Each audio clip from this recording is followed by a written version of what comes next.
All right, so I've been watching a lot of David Straight videos. There are lots of people saying that you can become a state national in different ways. It also has different terms, and like an American state national or whatever. I use state national because that's what David Straight uses, and I'm using. I think his method's probably the safest. Others will get you partly there, he says, but it won't get you all the way there. He goes, even me, I probably won't get you all the way there, but I'll get you there enough for you to be able to defend yourself. There's really, I think the only way you can get 100% there is when it lives inside of you. So, but I've seen and played around with other people's methods and looked at other people's methods, and this just seems a lot more legit.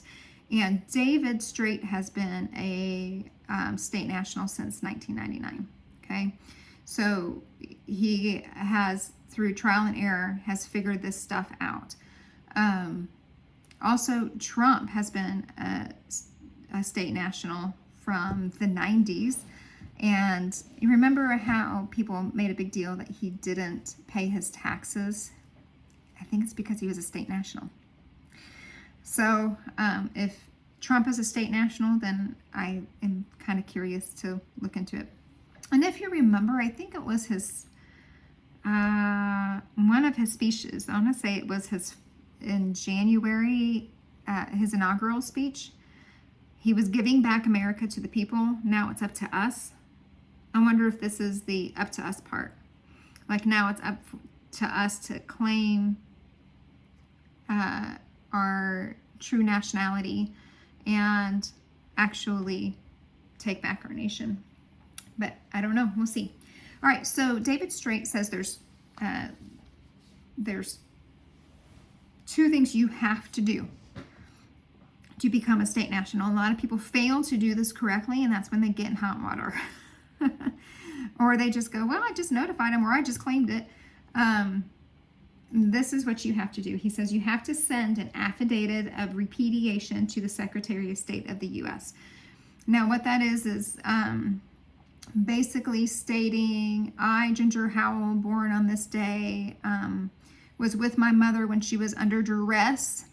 And we need to use the codes that I was kind of talking about earlier in the other video.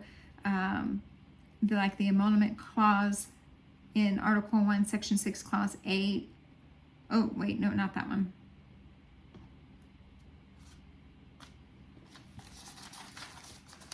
That's the color of law code, and I don't remember that off the top of my head, but the color of law, and I don't have it written down here. I have it somewhere. The color of law code says that they can't take advantage of you. They have to have the appropriate people. So there was no lawyer in the hospital room explaining to my mother what she was signing when she was signing my birth certificate. There was no government employee talking about my trust and when I needed to claim it. None of that. So they have violated the code of ethics, and you fill out this affidavit and you make it your own. And so that kind of scares me because I don't know exactly what to put in it. You don't want to say too much and incriminate yourself, but you don't want to say too little and not cover your bases. The good thing about this is that David Straight has a flash drive that we can buy that has all these templates and things like that we can use to create our own. And I'm considering purchasing that and using that as a template. You can also find different templates, I think, online, but I'm hesitant to use those. I'd rather stick with David Straight because he knows his code law really, really well. Anyway, then you send that to the Secretary of State of the United States. And in that flash drive, he also has steps to freedom, and it goes 1, 2, 3, 4, 5, 6, 7, 8, 9, 10. So I think that's a lot better than me just gathering information from listening to hours and hours of lectures. But you send that in. So when you send that in, know if you get anything back, but you are establishing your dominion. You're establishing your status that, hey, I am alive. You establish your status, your standing, and something else. Sorry, this is the confusing part, y'all. So that's why I feel like we need a template. But then you send it into the Secretary of State of U.S. Now, he also sends it to the President of the United States, the Secretary of State of the U.S., and the Secretary of State in his state that he lives in. And he goes, I do that because I just want to tell them I know that they have fooled us and that I'm mad. And he does it every time the regime changes. He said, you don't have to do it, you just have to do it once. Then what you need to do, and this is the most important step, because when you send that affidavit in, we have to get it notarized, specially notarized, and it needs to be a court of record. So you need to mail it a certain way and get it in a court of record. Again, very confusing to me, and that's why I feel like I need the steps. Then when it's become a court of record, it's a public document. Then you go get your passport, that passport that reflects your status and standing and repudiation. So then you go, and this is what he says to do. He said some people have been successful doing it at their DMV. A lot of people have not been able to get their true state national status reflected on their passport through the DMV. They have to actually book a trip to Mexico and in that 10 to 15 day window say, I need a passport and I need it expedited. Because when you do that, you actually get face to face with the person issuing the passport. And he said that's what's really important. You can cancel your trip to Mexico later, but if you have it booked in a small window, they'll probably ask you for the things like to prove that you have this trip. Anyway, you get face to face with them, and that will help you get your status reflected. And you, before you leave, is my new status as a state national reflected on here? Because you can't tell unless a police scans it. Okay. He, in his flash drive, I believe it's on his flash drive, says the whole paragraph of what you need to tell the person issuing the passport. All just word for word, you need to memorize it and just say it, because it holds like the code of law in there that makes them have to issue this passport. All right, so once you have that, what I will probably do is get cozy with one of my cop friends and say, can you scan this just to make sure when my standing is reflected, and just see what shows up, okay? Not that I'm going to break any laws. I just want to know that it's actually recorded correctly, okay? Now, you might be asking, what else do we need to do? Those are the two most important things to do. You are not a state national unless you've done those two things and it's reflected. All right. But we will also, and I don't want to flood you with unnecessary things, but we also need to think about, you guys are going to die because I can't wrap my mind around this. We're going to have to annul our marriages. Why, you might ask? Well, when you signed your marriage license, if you dig into marriage licenses, they have to have a trademark, and the marriage license is a trademark of a triangle. The state is at the top. The husband, like husbandry animals, the husband is off to the side. That's why we should say my helpmate, my mate. I don't know. And then the wife is over on this side, okay? The bottom of it is a dashed line, and architects will tell you that the dashed line means it doesn't really exist. And on that line will be written God. So guess what? The man and wife are not connected, and God is not really in the picture. It's only the state. The woman is married to the state and the man is married to the state. And in a marriage license, if you ask, really, what does this mean? It says anything produced in that marriage belongs to the state. Our children, that's why they can come and take our children when they went to CPS, which under Title IV, they're not allowed to. You have to consent unless you're in jail for a felony. And then they have to go to relatives. Anyway, that's why they can seize your assets, all of that. So we need to annul our marriages and do it the biblical way, how they did it back in the olden days. You buy a family Bible, you record it in one of those pages, you get 3 witnesses to sign off on it. The same 3 witnesses that were at my wedding 21 years ago could sign off on it. And then you get it publicly recorded at the clerk's office in your county. Okay? And make it a court of record is what we need to do. We need to revoke our voter registration. I would probably still have a license just because under the Constitution, we can freely travel, not drive, travel. That's why it's important to use that word, wherever we want. But if you are hauling, like if you're driving a bus full of people or cargo or anything like that, you need to have a license. If police pull you over, you show them your passport. You never leave the house without your passport. That is better than your driver's license. That's what you hand over. You don't hand over your license unless you are driving a bus or hauling cargo, or you're an Uber person or whatever. Okay. Then when we do that, there are ways that we can pay our bills under our trust, apparently. There's ways that we can buy our house, because even if we pay off our mortgage, we still don't own our house, apparently. And he recommends setting up a God trust. Remember how I talked about the law, air, and water, and under air is our God trust.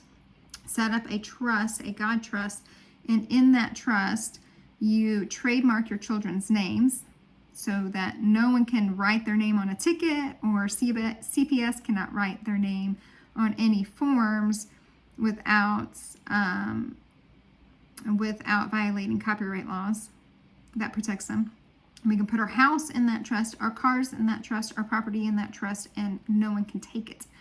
And someone in one of the seminars said that was actually what happened to them. They had a car in a trust, and someone was trying to tow their car, and they couldn't touch it because it was in a trust. So that was very interesting. All right, so the perks of having this is that we may have access to our trust. I don't know.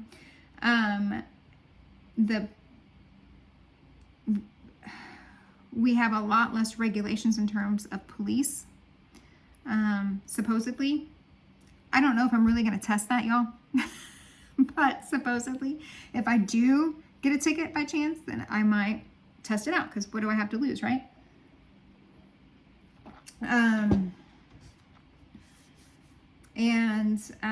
We have a voice in the court system. That's why they want you to have a lawyer, because you're a dead entity. You need someone to speak for you. But if you're not a dead entity, you can speak for yourself, and it's a lot better, because the court system is set up where supposedly the judge gets paid $95,000 for your case. The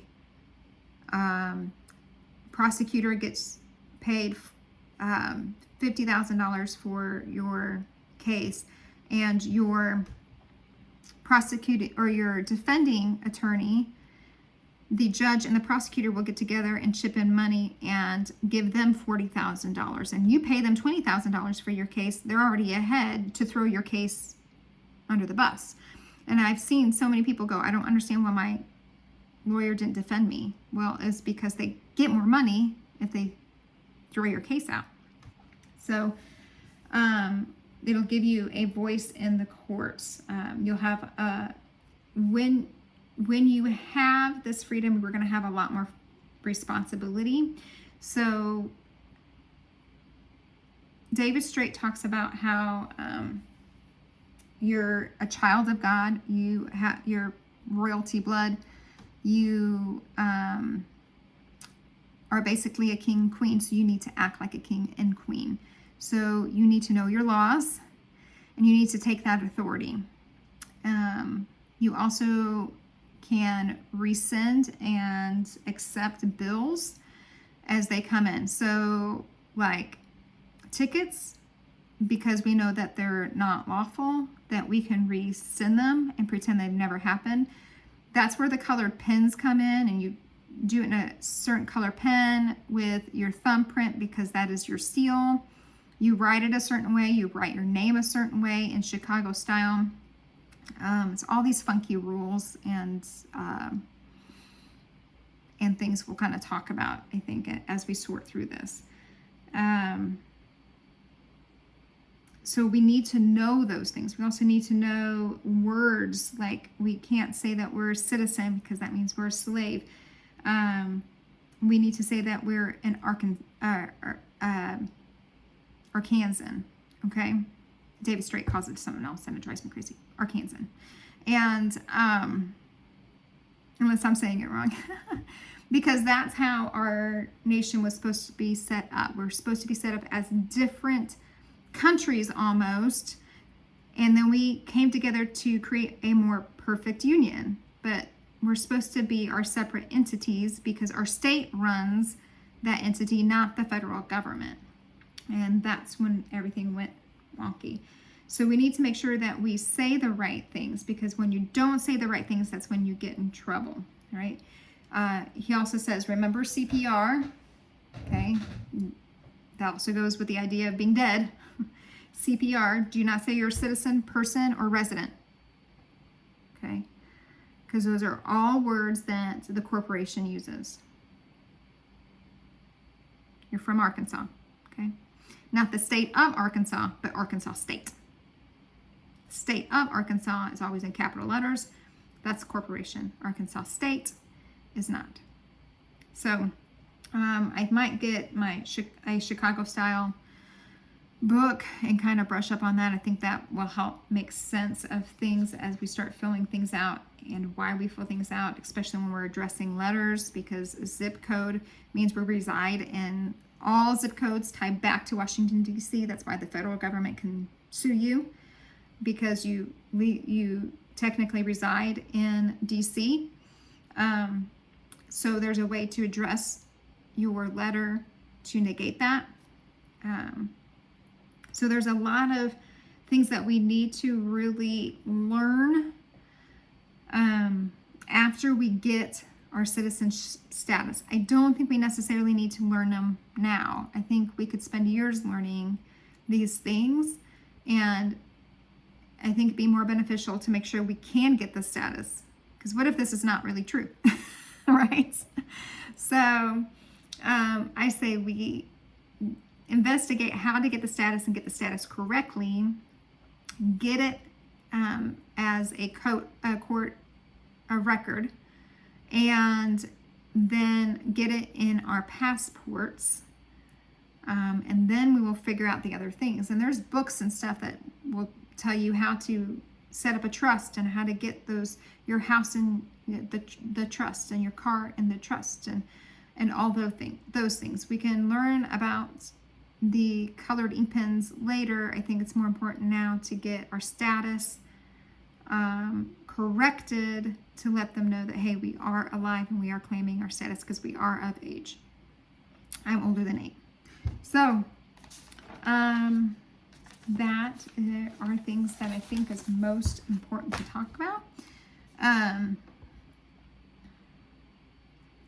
Yeah, so I think the next step, I have printed off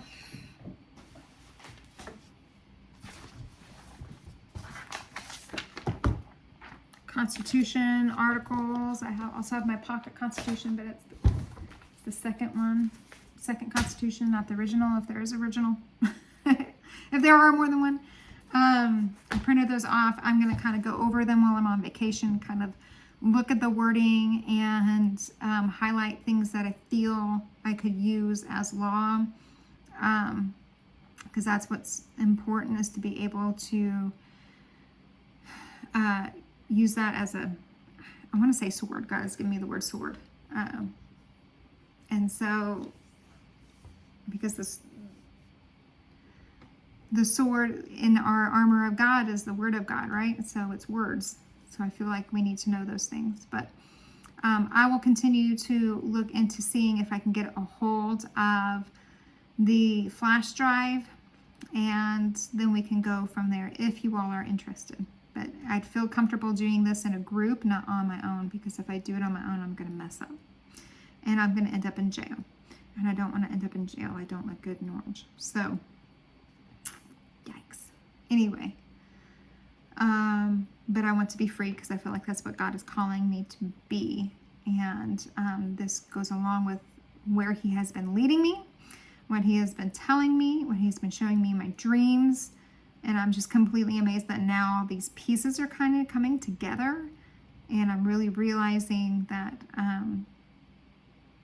He is kind of pushing me in this direction. And every time I keep thinking that this is false, He keeps putting something else on my lap and bringing me back to this. And this has been almost a 2-year journey, about a 1.5 year journey.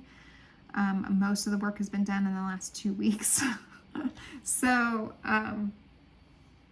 maybe the last 3 weeks. So anyway, I am glad that you guys are in this journey with me. And let's hope this is true and this is the way to stand up to the government and take back our God-given authority.